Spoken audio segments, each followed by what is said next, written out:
Halo, perkenalkan nama saya Antonius Riko SAG, Guru Agama Katolik, Sekolah Dasar Negeri 19 Benit, Kecamatan Bayan Tanjung, Kabupaten Kapuas Hulu, Provinsi Kalimantan Barat, dan sekaligus juga mahasiswa PPG Daljab Bet 3 di STPK Santo Fransiskus Asisi Semarang dengan nomor mahasiswa 2530964.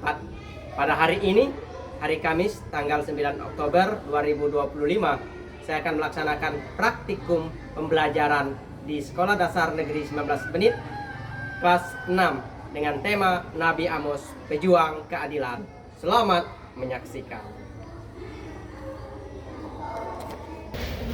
Halo anak-anak. Hai. Bagaimana kabar hari ini? Luar biasa. Selamat pagi. Pagi. Tuhan memberkati. Amin. Hari ini hadir semua? Sehat? Luar biasa. Puji Tuhan, kita masih diberi kesehatan. Sehingga pada hari ini kita bisa bersekolah dan belajar. Minggu lalu kita belajar tentang apa minggu lalu? Nabi Yesaya. Nabi Yesaya. Kita belajar tentang Nabi Yesaya. Dan pada hari ini kita akan belajar tentang Nabi Amos. Nabi Amos ini nabi pejuang keadilan. Nah, nabi yang berjuang tentang keadilan. Tetapi sebelum kita belajar lebih jauh tentang Nabi Amos, baiknya kita berdoa agar apa yang kita pelajari pada hari ini bisa kita gunakan dalam kehidupan sehari-hari. Kita mau belajar dengan Nabi Amos pada hari ini tentang keadilan. Untuk itu, ketua kelas pimpin doanya. Oke, tepuk tangan untuk ketua kelas dulu.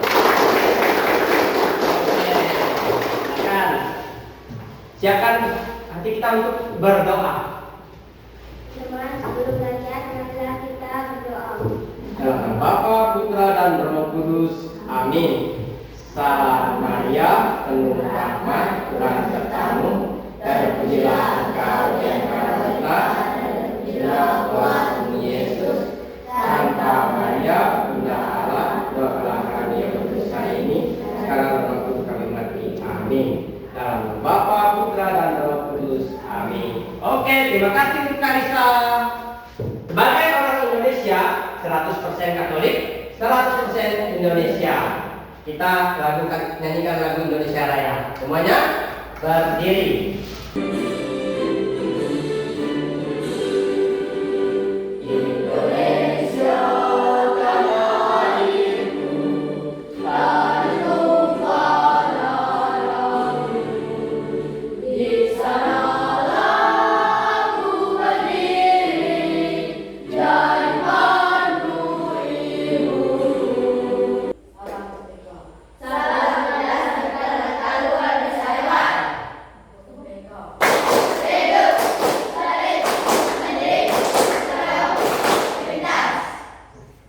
Tepuk semangat versi 2.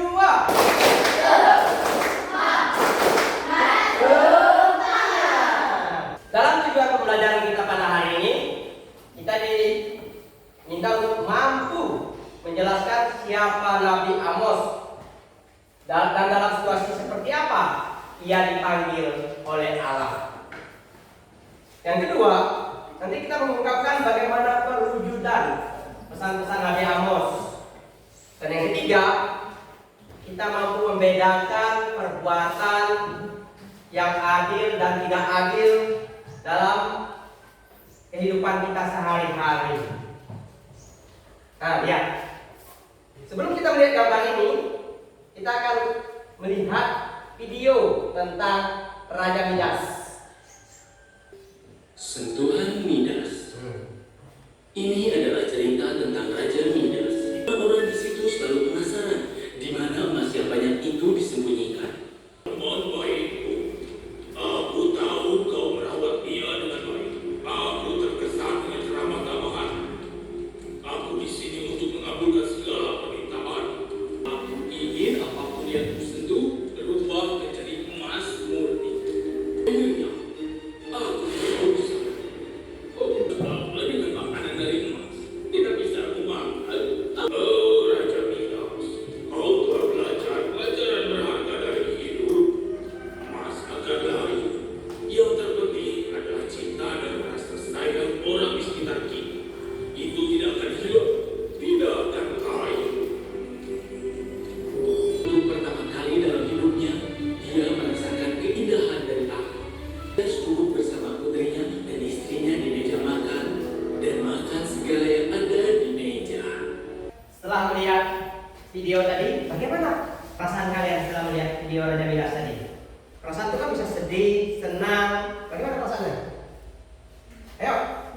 Mana? Ayo.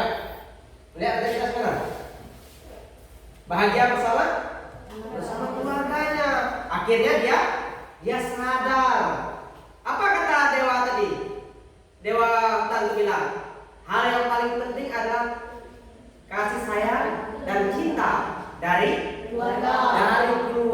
Nah, itu. Sekarang kita akan melihat tentang ini. Apakah di lingkungan kita sering terjadi ketidakadilan? Sering tidak? Sering. Seperti apa?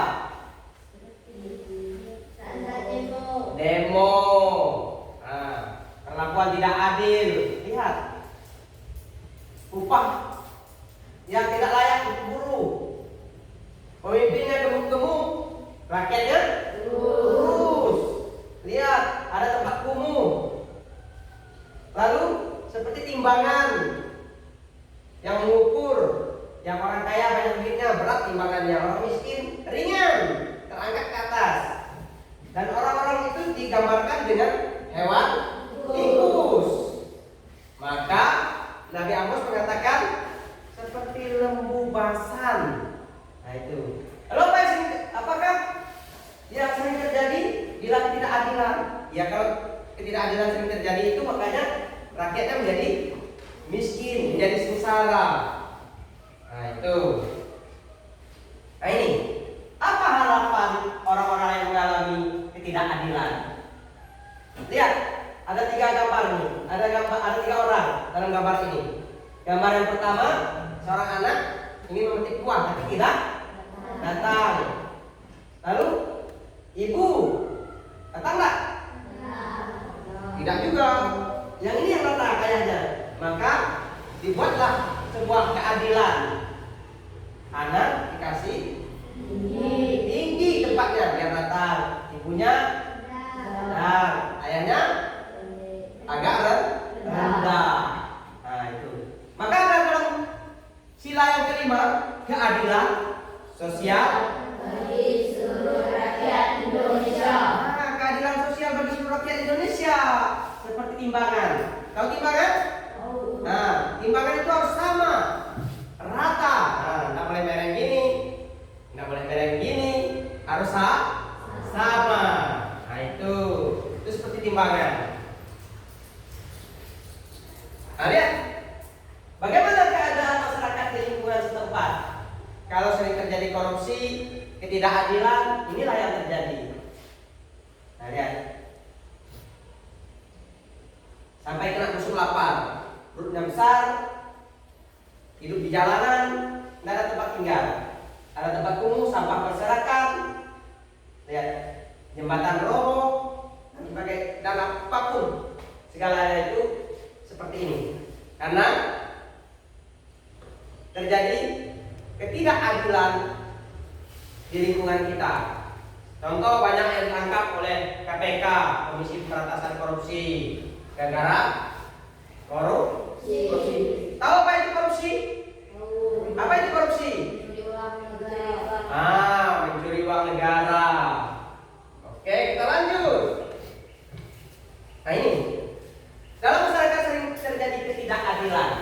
Terkadang pemimpin hanya mementingkan diri sendiri tanpa mementingkan kepentingan rakyat. Mau rakyatnya sengsara, tak peduli. Yang penting pemimpinnya bahagia. Seorang pemimpin yang baik harus meneladani sikap seperti yang dikatakan oleh Nabi Amos pada hari ini. Bencilah yang jahat dan cintailah yang baik. Ini akan kita lihat nanti. Nah, sekarang kita akan melihat ini. Sekarang kelompok 1 baca Amos bab 4 ayat 1 sampai 5. Oke, silakan satu orang baca. Di sini ya.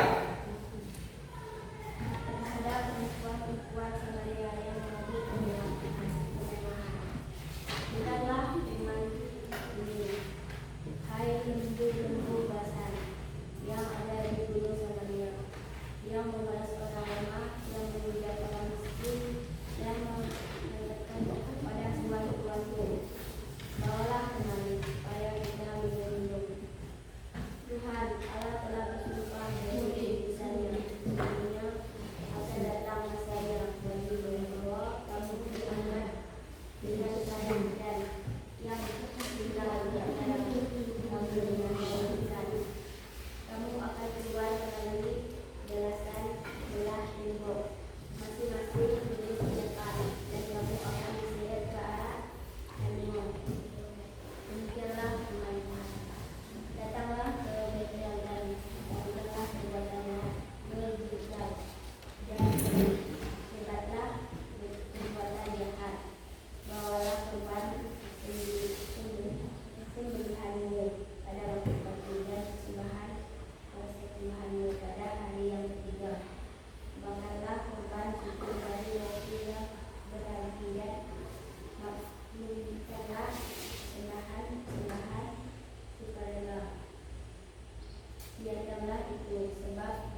Oke.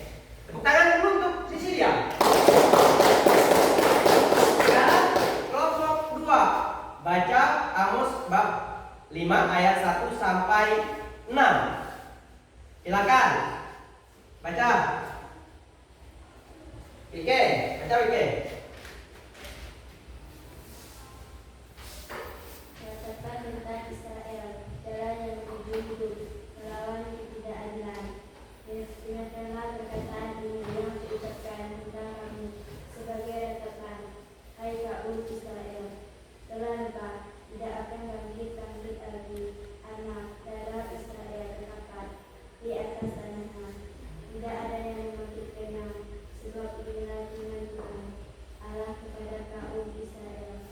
Kota yang maju berperang dengan 1.000 orang, dari kepadanya akan tersisa 100 orang, dan yang maju berperang dengan 100 orang, daripada akan tersisa 10 orang. Sebab inilah firman Tuhan kepada kaum Israel, jadilah aku maka kamu akan hidup, janganlah kamu mencari bukti, janganlah pergi ke dunia, dan janganlah menyerang mengambil sirba, sebab dia pasti masuk ke dalam perbuangan dan mengambil apa yang harus layak. Oke, sudah? Tepuk tangan dulu untuk Wike. Sekarang lanjut ke Oscar. Baca. Carilah Tuhan, maka kamu akan hidup, supaya Ia memasuki keturunan Yusuf. Bagaikan api yang makannya, api dengan tidak ada yang memadamkan bagi batin.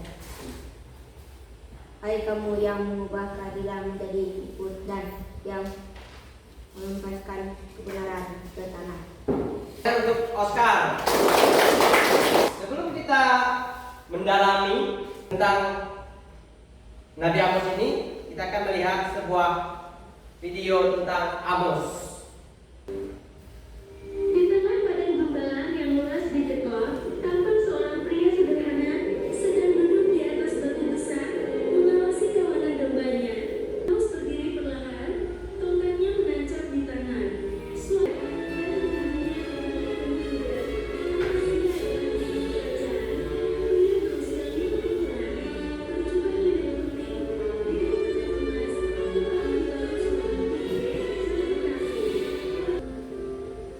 Oke, inilah Nabi Amos. Makanya Nabi Amos itu dijuluki pendekar keadilan. Oke, berdiri dulu. Berdiri. Bisa nyanyi? Dengar dia panggil nama saya? Bisa ya? Oke. 1, 2, 3. Dengar dia panggil nama saya. Dengar dia panggil namamu. Dengar dia panggil nama saya. Dengar dia panggil namamu.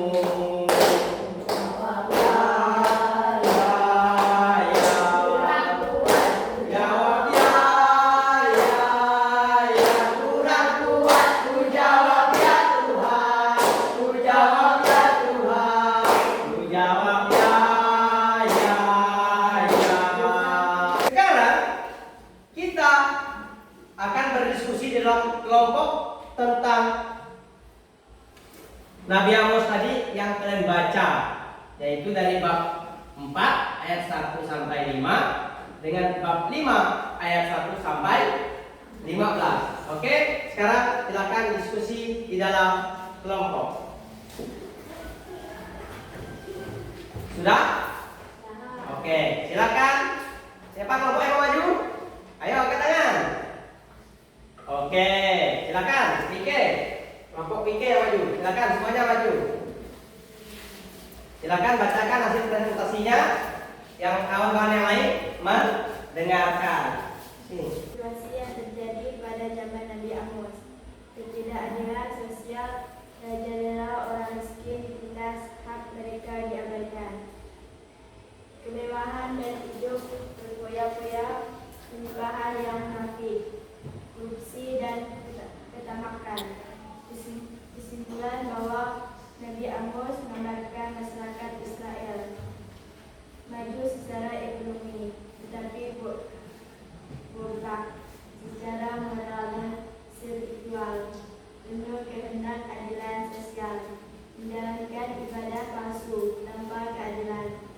menyampaikan hukum dan kasih Allah.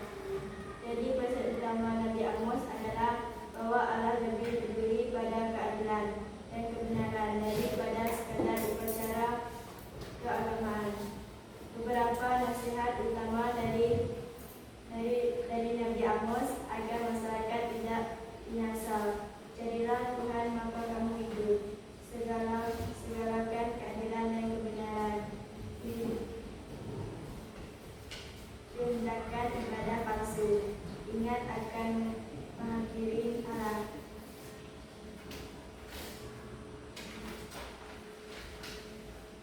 Nilai-nilai penting yang bisa kita petik dari ajaran Amos. Kita harus memperjuangkan sistem sosial dan ekonomi yang adil, melawan korupsi, peduli pada kebutuhan orang lain. Ibadah sejati adalah ketika hubungan kita dengan Tuhan menghasilkan kasih kepada sesama, khususnya yang lemah dan miskin. Kemiskinan bukan hanya soal ekonomi, tapi juga soal moral dan sistem yang tidak adil. Oke, sudah? Oke, tepuk tangan untuk mereka. Oke. Nabi Amos itu siapa? Gembala. Asalnya dari mana? Dari desa Tekoa. Iya. Nih, lalu apa yang dimaksud dengan lembu basah? Ada yang tahu apa yang dimaksud dengan lembu basah? Lembu basah itu adalah gambaran untuk orang-orang yang korupsi. Nah, Lembu Basah itu sebuah desa di timur laut utara. Itu tempat di mana domba-domba itu gemuk, besar, sehat karena itu padang rumput yang luas. Situ. Makanya Nabi Amos ini menggambarkan orang-orang yang korupsi, orang-orang yang makan duit rakyat itu seperti lembu basah, gemuk-gemuk. Rakyatnya kurus karena akibat dari korupsi, akibat dari keserakahan. Makanya mengatakan keserakahan itu membawa kepada kehancuran. Nah, keserakahan membuat orang menderita. Tuh. Seperti yang dikatakan tadi, nilai-nilai yang bisa ditanggapi atau kita ambil, yaitu kita harus berjuang juga melawan ketidakadilan. Nah, jangan menurut kita ikut-ikutan korupsi. Kita harus lawan itu, seperti yang diajarkan oleh Nabi Amos pada hari ini. Nah, inilah situasi yang terjadi pada zaman Nabi Amos, bahwa korupsi sudah ada sejak zaman Nabi Amos. Lalu persembahan kepada Allah itu disalahgunakan. Mereka buat pesta besar-besar dengan alasan untuk memungut pajak, padahal pajaknya digunakan untuk diri sendiri. Nah, itu. Lalu harga persembahan dinaikkan hingga berlipat ganda. Masyarakat menjadi menderita. Nah, Nabi Amos dia dijuluki sebagai pendekar keadilan. Seorang ternak biasa, bukan dari keturunan Nabi, berasal dari kerajaan selatan Yehuda, diutus Allah ke kerajaan utara Israel yang pada saat itu dipimpin oleh Raja Yerobeam. Nah, itu. Inilah 3 bentuk ketidakadilan. Pemimpin hidup mewah, rakyatnya hidup miskin. Rakyat kebanyakan mengalami kemiskinan. Perayaan keagamaan disalahgunakan. Ibadat palsu, tidak dari hati yang tulus. Nah, inilah pesan Nabi Amos. Yo, baca pesan Nabi Amos yang pertama apa? Bencilah yang jahat dan cintalah yang baik. Nah, bencilah yang jahat, cintailah yang baik. Jimmy, baca Jimmy yang kedua, Jimmy. Tegaklah keadilan di pintu gerbang. Tegakkanlah keadilan di pintu gerbang. Tuh. Kevin, baca lagi Kevin. Yang ketiga. Allah tidak menyukai ibadah yang tidak tulus. Allah tidak menyukai ibadah yang tidak tulus. Kata Nabi Amos, "Woi orang Israel, kalau kalian tidak bertobat, hancur kalian nanti katanya. Kalau kalian serakah, Israel bakal hancur. Maka cara satu-satunya agar tidak hancur adalah bertobat. Bagaimana caranya? Kita merefleksikan pada hari ini, yaitu mencari Tuhan. Amos mengingatkan bangsa Israel untuk mencari Tuhan. Bagaimana mencari Tuhan? Caranya? Cara mencari Tuhan itu kita harus mencintai dan membantu yang lemah dan miskin. Leo, bagaimana cara kedua mencari Tuhan, Leo? Melakukan hal-hal yang baik. Melakukan hal-hal yang baik. Silia. Menegakkan keadilan. Iya, menegakkan keadilan. Lalu, inilah cara mencari Tuhan. Yang pertama mencintai dan membantu yang lemah dan miskin. Menegakkan keadilan, melakukan hal-hal yang baik. Apa pelajarannya untuk kita pada hari ini? Nah, Oscar. Berani berkata yang benar. Berani berkata yang benar. Leo, yang kedua Leo. Menegakkan keadilan. Iya, menegakkan keadilan. Dea, lanjut Dea. Jangan ikut-ikutan melakukan hal yang salah. Kalau kawan mencuri, kita ikut-ikutan mencuri. Berarti ikut-ikutan melakukan hal yang salah. Itu tidak boleh. Lalu, Karisa. Selalu ingat untuk mencari Tuhan dalam kehidupan. Selalu ingat mencari Tuhan dalam kehidupan. Dengan cara apa? Berdoa. Itu. Inilah pesan pelajaran untuk kita pada hari ini. Kita berani berkata yang benar, menegakkan keadilan, jangan ikut-ikutan melakukan hal yang salah. Selalu ingat untuk mencari Tuhan dalam kehidupan kita sehari-hari. Rangkuman yang perlu kita ingat, yang pertama, Nabi Amos adalah seorang peternak domba dari Tekoa. Ia diutus Allah untuk mengingatkan bangsa Israel agar bertobat dari ketidakadilan yang terjadi pada zaman kemakmuran. Padahal zaman itu zaman makmur, tapi rakyatnya menderita. Yang kedua, jalan satu-satunya bagi orang Israel agar bebas dari hukuman Tuhan adalah bertobat. Dan yang ketiga, situasi yang dialami oleh zaman Nabi Amos ini, yang pertama adalah kekayaan dikuasai oleh sebagian orang atau orang-orang yang serakah, dikuasai oleh orang-orang yang serakah. Lalu yang kedua, orang-orang yang berkuasa dan kaya menipu dan memeras orang miskin. Tuh. Jadi orang-orang kaya punya kekuasaan, punya pangkat, punya kedudukan, memeras orang-orang yang miskin, lemah. Dengan cara apa mereka memeras? Dengan meningkatkan pajak. Nah, itu. Yang ketiga, upacara keagamaan yang meriah hanya merupakan alasan untuk menutupi kejahatan para penindas. Dan begitu, dengan kata lain, ibadah hanya dilakukan dengan penuh kepalsuan. Dan yang keempat, keserakahan adalah pangkal dari kemiskinan yang terjadi. Karena dengan serakah membawa orang pada kehancuran, karena serakah membawa orang pada kematian yang merupakan orang lain. Nah itu, sehingga dijauhi oleh orang lain, seperti Raja Midas tadi yang kita lihat dalam video. Sampai sini ada pertanyaan?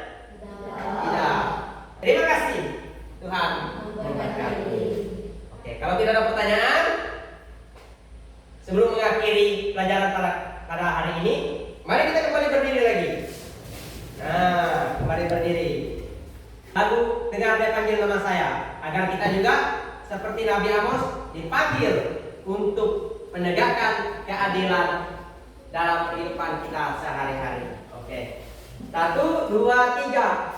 Dengar dia panggil nama saya, dengar dia panggil namamu, dengar dia panggil nama saya, juga dia panggil namamu. Ku jawab ya, ya, ya. Ku jawab ya, ya, ya. Bulan kuat, ku jawab ya Tuhan, ku jawab ya Tuhan, ku jawab ya, ya, ya.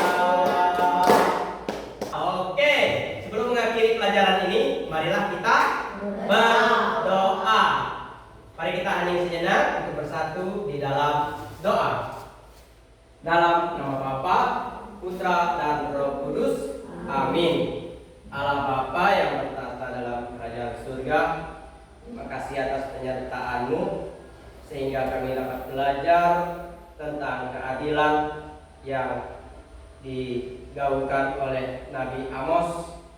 Semoga kami juga bisa menjadi pejuang keadilan dalam hidup kami sehari-hari. Engkau kami puji dan kami sembah kini dan sepanjang segala masa. Amin. Dalam nama Bapa